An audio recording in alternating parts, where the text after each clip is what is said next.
بات کہی ہے حضرت نے، میں عرض کر دیتا ہوں۔ محدث ابن جوزی رحمۃ اللہ علیہ ایک بزرگ کے بارے میں فرماتے ہیں، وہ کہتے ہیں کہ گھر میں کوئی کام کرانا تھا، کام ہوتے ہیں نا چھوٹے موٹے گھر میں، تو فرماتے ہیں میں مزدور لینے گیا بغداد میں، چوکوں پہ مزدور ساری عمر کا مزدور ہی ہے نا بیچارہ، امیر تو امیر تر ہوتا جا رہا ہے اور غریب غریب تر ہو رہا ہے۔ ہمارے تو پیر بھی لوگوں کو کہہ رہے ہیں فقیر ہو جاؤ، خود امیر ہوتے جاتے ہیں، خود روز بروز امیر ہو رہے ہیں، دنیا کو کہہ رہے ہیں فقیر ہو جاؤ۔ تم بھی تو تھوڑا فقر اختیار کرو نا بھائی، جو درس دے رہے ہو، الا ماشاءاللہ، سب کی بات نہیں کرتا۔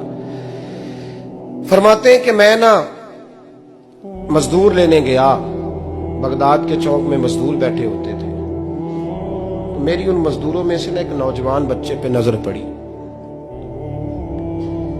بڑا کمزور سا وجود تھا لیکن چہرے پر عبادت کا نشان تھا، ماتھا بتاتا تھا کہ نماز کا بڑا خیال رکھتا ہے۔ میں اس کے قریب گیا، چہرے بھی بڑا کچھ بتاتے ہیں نا، چہروں میں بھی بڑی رانائی ہوتی ہے۔ فرماتے ہیں میں قریب گیا، میں نے اس کو کہا بیٹے مزدوری کرو گے؟ تو کہنے لگا مزدوروں میں بیٹھا ہوں تو حضور مزدوری کے لیے ہی تو بیٹھا ہوں۔ تو میں نے کہا کہ چلو پھر، کہنے لگا نہیں میری کچھ شرطیں۔ میں نے کہا بتاؤ؟ کہنے لگا پہلی شرط یہ ہے کہ لوگ 4 دینار دیہاڑی لیتے ہیں، میں 3 دینار لوں گا۔ میں نے کہا یار بھائی تو بڑی بہترین ہے، باقی بھی اس طرح کی رکھ لے۔ اس نے کہا حضور دوسری شرط یہ ہے کہ میں آپ کی مکمل بات مانوں گا لیکن جب اذان ہو جائے گی پھر آپ کی نہیں سنوں گا۔ تیسری بات اس نے یہ کی کہ حضور میں آپ کے گھر میں کام کروں گا پر آپ کے کسی سوال کا جواب نہیں دوں گا۔ کہتے ہیں میں نے کہا یار تو بڑا عجیب ہے، شرطیں تو مالکوں کی ہوتی ہیں۔ کہنے لگا جی بہرحال میں شرطیں لگا کے جاتا ہوں۔ فرماتے ہیں میں اسے گھر لے آیا، کام میں نے اس کو بتایا تو جو کام مزدور سارے دن میں کرتا ہے نا اس نے 2 گھنٹے میں کر دیا۔ ہمارے مزدور سگریٹ پینے میں بھی تو آدھا گھنٹہ لگاتے ہیں، وہ چائے پینے جائیں تو پونا گھنٹہ، وہاں ان کو بھی تو دیانتداری کرنی چاہیے کہ نہیں کرنی چاہیے؟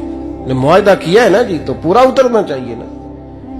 کہتے 2 گھنٹے میں، اب کام جب بندہ شروع کراتا ہے تو کام اور نکل آتا ہے۔ کہتے کام میں نے اس کو اور بتا دیا، وہ کرنے لگا۔ اس نے مٹی نکال کے رکھی تھی باہر رستے میں، تو اذان ہو گئی زور کی، اس نے وہیں کدال چھوڑی کئی اور چلنے لگا۔ تو میرا بیٹا کہنے لگا اس کو ذرا برابر کر دو۔ کہنے لگے چپ کر جا، تیرے باپ سے بات ہوئی تھی، جب اذان ہوتی ہے تو میں کسی اور کی نہیں سنتا، صرف اللہ رسول کی سنتا ہوں۔ کہتے ہیں مسجد چلا گیا، نماز پڑھ کے آیا تو دوپہر کا وقت تھا۔ میری بی بی کہنے لگی اس کو کھانا کھا لے۔ کہتے ہم نے کہا کھانا کھا لو، تو کہنے لگا میں نے روزہ رکھا ہوا، رمضان بھی نہیں تھا، نفلی روزہ رکھا ہوا۔ فرماتے ہیں شام ہوئی، میں نے 3 دینار دیے تو میں نے کہا تیرا نام کیا ہے؟ کہنے لگا میں نے آپ سے کہا تھا میں کسی سوال کا جواب نہیں دوں گا۔ کہتے وہ چلا گیا۔ اگلے دن میں پھر لینے گیا اسے، کام کچھ اور نکل آئے تو لوگوں نے بتایا وہ صرف ہفتے والے دن آتا ہے۔ میں نے کہا کیوں؟ کہنے لگے جی وہ کہتا ہے میرا ہفتے کا خرچہ 3 دینار ہے، جب 3 دینار کما لیتا ہوں تو باقی سارا ٹائم اللہ رسول کی ذکر میں گزار دیا کرتا ہوں۔ فرماتے ہیں عجیب۔ اگلے ہفتے میں پھر لینے گیا، میں نے پورا ہفتہ انتظار کیا کہ کام اسی سے کرانا ہے۔ میں جب گیا تو میں نے کہا چلو، کہنے لگا میری شرطیں یاد ہے نا؟ اور میں نے کہا یاد ہے بھائی ساتھ چل۔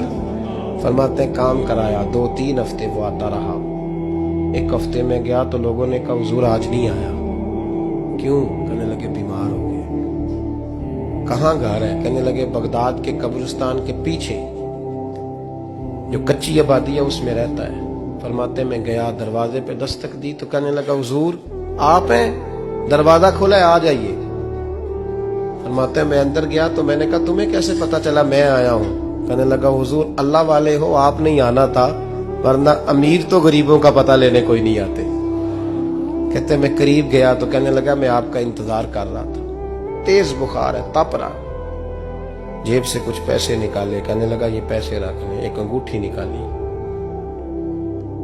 کہنے لگا حضور آج رات کو میرا انتقال ہو جائے گا، ان پیسوں کا کفن خرید کے صبح جنازہ پڑھ کے مجھے دفن کر دینا، اور جب دفن کرو تو یہ انگوٹھی لے کے عصر کے بعد ہارون رشید کے پاس جانا، آپ اسے کہنا میں نے ملنا ہے پر وہ آپ کو ٹائم نہیں دے گا، آپ اس کو آواز دیجئے گا کہ تیری ایک امانت ہے میرے پاس، پھر وہ آپ سے ملے گا تو انگوٹھی دے دیں، پھر آپ میری طرف سے فارغ ہیں۔ حضرت فرمانے لگے تیرا نام اور کہنے لگا حضور وقت تھوڑا ہے, آج رات میں نے جانا ہے, بڑی لمبی معافی مانگنی ہے رب کریم سے, اگر مناسب سمجھے تو مجھے اپنے رب سے تنہائی کر دے دیں. فرماتے ہیں میں آ گیا پر اس کی باتوں نے مجھے ساری رات سونے نہیں دیا. فرماتے ہیں صبح بڑی مشکل سے سورج نکلا, میں گیا دروازے پہ ہاتھ رکھا تو دروازہ کھلا ہوا تھا. اندر داخل ہوا تو خوشبوئیں میرا استقبال کر رہی تھی. جب چہرے سے کپڑا ہٹایا تو اس کا تو انتقال ہو چکا, انتقال ہو چکا, ایسے جیسے کسی کا دیدار کر کے سویا. کہتے میں تو 2 آدمی لے گیا تھا جنازے پہ, پر پتہ نہیں دنیا کدھر کدھر سے آئی, کہاں کہاں سے. اکھاں جدو میٹیاں زمانہ مینو روے گا, اپنا تے اپنا بیگانہ مینو روے گا.